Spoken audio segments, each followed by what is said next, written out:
राम राम भाई सबको। हमारी आज की कहानी है किस बात का घमंड।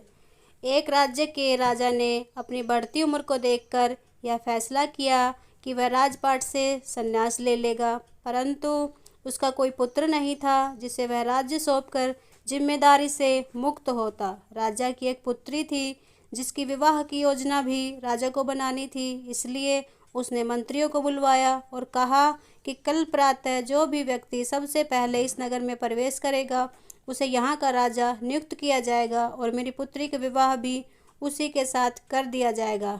फिर अगले दिन राज्य के सैनिकों ने फटेहाल कपड़े पहने एक युवक को ले आए और उसका राज्य अभिषेक किया गया। राजा अपनी पुत्री का विवाह उस युवक के साथ करके जिम्मेदारियों को सौंपकर स्वयं वन प्रस्थान कर गए। धीरे धीरे समय बीतता गया और उस युवक ने राज्य की बागडोर संभाल ली और एक अच्छे राजा की तरह राज्य की सेवा में लग गया।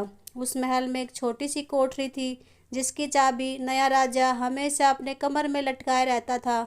सप्ताह में एक बार वह उस कोठरी में जाता, आधा एक घंटा अंदर रहता और बाहर निकलकर बड़ा सा ताला उस कोठरी में लगा देता था और अपने अन्य कार्यों में लग जाता।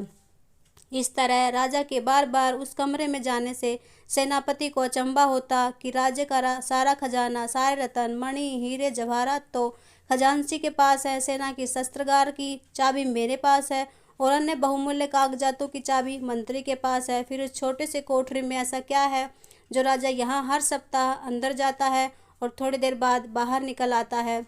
सेनापति से रहा नहीं गया, उसने हिम्मत करके राजा से पूछा कि राजन, यदि आप क्षमा करें तो यह बताइए कि उस कमरे में ऐसी कौन सी वस्तु है जिसकी सुरक्षा की आपको इतनी फिक्र है।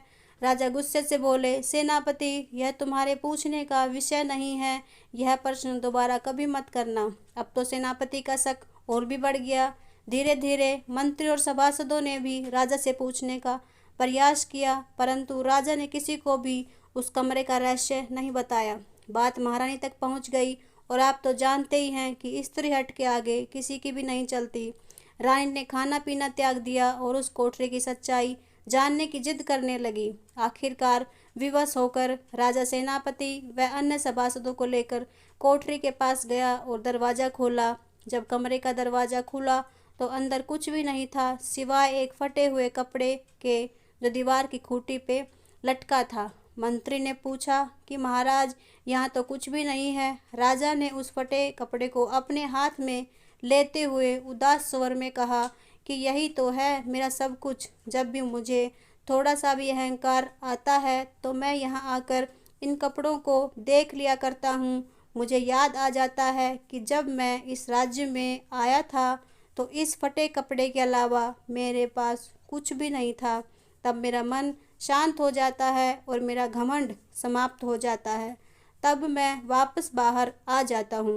अहंकार अग्नि के समान होता है जो मनुष्य को अपने ताप से भस्म कर देता है। साथ ही जो व्यक्ति वास्तव में बड़ा होता है वह अहंकार जैसे दोषों को अपने से दूर ही रखता है। कहानी पूरी सुनने के लिए धन्यवाद।